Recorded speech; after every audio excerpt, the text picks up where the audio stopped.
जय श्री गणेश। चंचुला का पाप से भय एवं संसार से वैराग्य। सोनक जी बोले, हे महाभाग सूत जी, आप सर्वज्ञ हैं। हे महात्मे, आपकी कृपा प्रसाद से मैं बारंबार कृतार्थ हुआ हूँ और इस इतिहास को सुनकर मेरा मन अत्यंत आनंद से निमग्न हो रहा है। अतः भगवान शिव में प्रेम बढ़ाने वाली शिव संबंधनी दूसरी कथा को भी कहिए।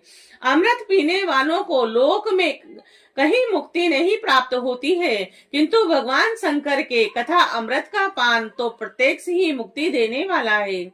सदा शिव की जिस कथा के सुनने मात्र से मनुष्य शिव लोक प्राप्त कर लेता है, वह कथा धन्य है, धन्य है। और कथा का श्रवण कराने वाले आप भी धन्य है, धन्य है। सूत जी बोले, हे सोनक सुनिए, मैं आपके सामने गोपनीय कथा वस्तु का भी वर्णन करूंगा, क्योंकि आप शिव भक्तों के अग्रगण्य तथा वेद वेताओं में श्रेष्ठ हैं। समुद्र के निकटवर्ती प्रदेश में एक बाष्कल नाम का ग्राम था, और जहाँ वैदिक धर्म से विमुख महापापी द्विज निवास करते हैं, और वे सब के सब बड़े दुष्ट हैं। उनका मन दूषित विषय भोगों में ही लगा रहता है। वे न देवताओं पर विश्वास करते हैं, न भाग्य पर, और वे सभी कुटिल वृत्ति वाले हैं। किसानी करते और भांति भांति के घातक अस्त्र शस्त्र रखते हैं। वह पर स्त्री गमन करने वाले और खल्य है। ज्ञान वैराग्य तथा सदकर्म को वे बिल्कुल नहीं जानते हैं। वे सभी पशु बुद्धि वाले हैं और सदा दूषित बातों को सुनने में संलग्न रहते हैं। जहाँ के द्विज ऐसे हो, वहाँ के अन्य वर्णों के विषय में क्या कहा जाए। अन्य वर्णों के लोग भी उन्हीं की भांति कुसंगति विचार रखने वाले और स्वधर्म विमुख और एवं खल है। वे सदा कुकर्म में लगे रहते हैं और नृत्य विषय भोगों में ही डूबे रहते हैं। और वहाँ की सब स्त्रियां भी कुटिल स्वभाव की, स्वेच्छाचारिणी, पापासक्त और कुसंगित विचार वाली और अभिचारिणी हैं। वे सदा व्यवहार तथा सदाचार से सर्वथा शून्य है। कुरुजनों के निवास स्थान उस वास्कल नामक ग्राम में किसी समय एक बिंदुक नामधारी ब्राह्मण रहता था। वह बड़ा अधम था और वह दुरात्मा और महापापी था। यद्यपि उसकी स्त्री बड़ी सुंदर थी, तो भी वह कुमार्ग पर ही चलता था। काम वासनाओं से कलुषित चित्त वह वेश्यागामी था और उसकी पत्नी का नाम था चंचुला। वह सदा उत्तम धर्म के पालन में लगी रहती थी, तो भी उसे छोड़कर वह दुष्ट ब्राह्मण कामासक्त होकर वेश्यागामी हो गया था। और इस तरह को कर्म में लगे हुए उस बिंदुक के बहुत वर्ष व्यतीत हो गए। उसकी स्त्री चंचुला काम से पीड़ित होने पर भी स्वधर्म नाश के भय से कलेश सहकर भी दीर्घ काल तक धर्म से भ्रष्ट नहीं हुई, परंतु दुराचारी पति के आचरण से प्रभावित होने के कारण काम पीड़ित हो आगे चलकर वह स्त्री भी दुराचारिणी हो गई। भ्रष्ट चरित्र वाली वह कुमार्ग गामिनी अपने पति की दृष्टि बचाकर रात्रि में चोरी छुपे अन्य पापी जार पुरुषों के साथ रमण करने लगी।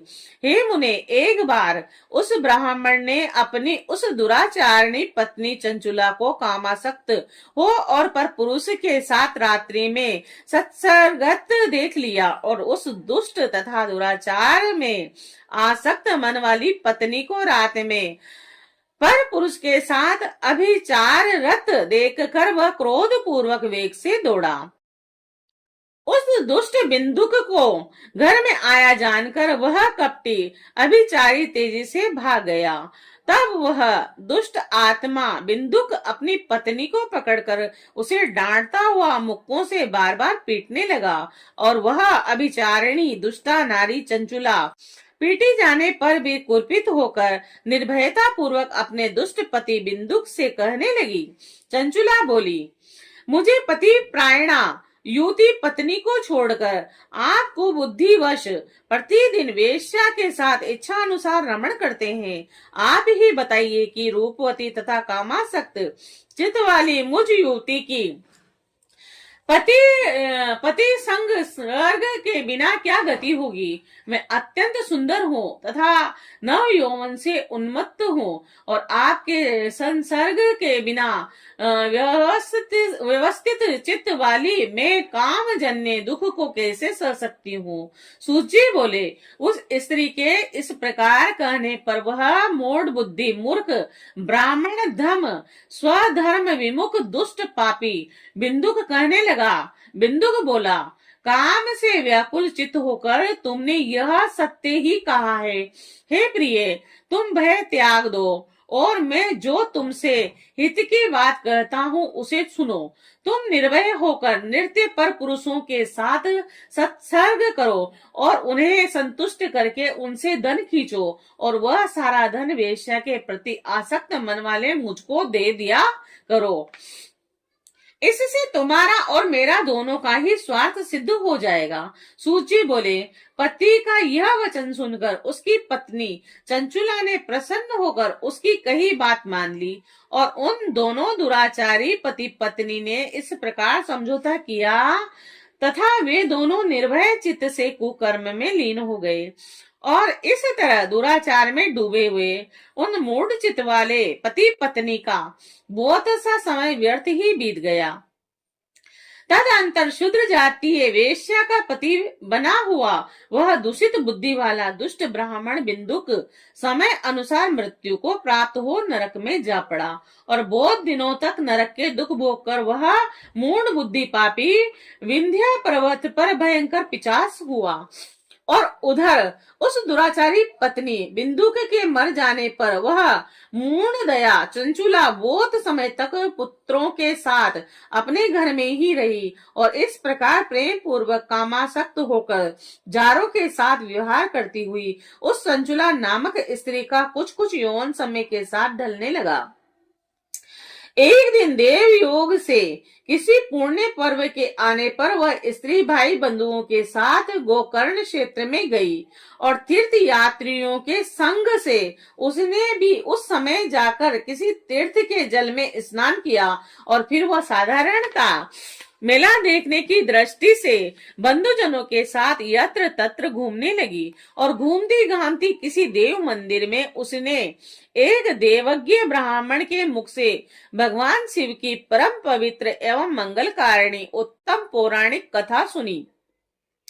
कथावाचक ब्राह्मण कह रहे थे कि जो स्त्रियां पर पुरुषों के साथ अभिचार करती है वे मरने के बाद जब यमलोक में जाती है तब यमराज के दूत उनकी योनियों में तपे हुए लोहे का परिध डालते हैं और पौराणिक ब्राह्मण के मुख से यह वैराग्य बढ़ाने वाली कथा सुनकर चंचुला भय से व्याकुल हो और वहां से कांपने लगी। और जब कथा समाप्त हुई और लोग वहां से बाहर चले गए तब वह भयभीत नारी एकांत में शिव पुराण की कथा बांचने वाले उन ब्राह्मणों से कहने लगी। चंचुला ने कहा, ब्राह्मण मैं अपने धर्म को नहीं जानती थी और इसीलिए मेरे द्वारा बड़ा दुराचार हुआ है और स्वामीन इसे सुनकर मेरे ऊपर अनुपम कृपा करके आप मेरा उद्धार कीजिए। हे प्रभु, मैंने मूढ़ बुद्धि के कारण घोर पाप किया है और मैंने कामांध होकर अपनी संपूर्ण युवा अवस्था अविचार में बिताई है। आज वैराग्य रस से ओतपोत आपके इस प्रवचन को सुनकर मुझे बड़ा भय लग रहा है। मैं कांप उठी हूँ और मुझे इस संसार से वैराग्य हो गया है। मुझ मूढ़ चित्त वाली पापनी को धिक्कार है। मैं सर्वथा निंदा के योग्य हूँ। मैं कुसंगित विषयों में फंसी हुई हूँ और अपने धर्म से विमुख हो गई हूँ और थोड़े से सुख के लिए अपने हित का नाश करने वाले तथा भयंकर कष्ट देने वाले घोर पाप मैंने अनजाने में ही कर डाले। हाय, न जाने किस किस घोर कष्टदायक दुर्गति में मुझे पड़ना पड़ेगा, और कहाँ वहां कौन बुद्धिमान पुरुष को मार्ग में मन लगाने वाले मुझ पापनी का साथ देगा। मृत्यु काल में उन भयंकर यमदूतों को मैं कैसे देखूंगी, जब वे बलपूर्वक मेरे गले में फंदे डालकर मुझे बांधेंगे, तब मैं कैसे धीरज धारण कर सकूंगी। नरक में जब मेरे शरीर के टुकड़े टुकड़े किए जाएंगे, उस समय विशेष दुख देने वाली उस महान या आत्माओं को वहां मैं कैसे सहूंगी। दुख और शोक से ग्रस्त होकर मैं दिन में सहज इंद्रिय व्यापार और रात्रि में नींद प्राप्त कर सकूंगी। हाय, मैं मारी गई, मैं जल गई, मेरा हृदय विदीर्ण हो गया है और मैं सब प्रकार से नष्ट हो गई, क्योंकि मैं हर तरह के पापों में ही डूबी रही हूँ। हाय विधाता, मुझ पापनी को आपने हताहत ऐसी दुर्बुद्धि क्यों दे दी, जो सभी प्रकार का सुख देने वाले स्वधर्म से दूर कर देती है द्विज शूल से विदा हुआ व्यक्ति ऊंचे पर्वत शिखर से गिरने पर जैसा घोर कष्ट पाता है, उसने भी करोड़ों गुना कष्ट मुझे है। सैकड़ों अश्वमेघ यज्ञ करके अथवा सैकड़ों वर्षों तक गंगा स्नान करने पर भी मेरे घोर पापों की शुद्धि संभव नहीं दिखती। मैं क्या करूं, कहाँ जाऊं और किसका आश्रय लूं, और मुझ नरगामिनी की इस संसार में कौन रक्षा करेगा। हे ब्राह्मण, आप ही मेरे गुरु हैं और आप ही माता और पिता भाई हैं। आपकी शरण में आई हुई मुझ दीन अबला का उद्धार कीजिए, उद्धार कीजिए। सूत जी बोले, हे सोनक, इस प्रकार खेद और वैराग्य से युक्त हुई चंचुला उस ब्राह्मण के चरणों में गिर पड़ी, और तब उन बुद्धिमान ब्राह्मण ने कृपा पूर्वक उसे उठाकर इस प्रकार कहा। जय श्री कृष्ण।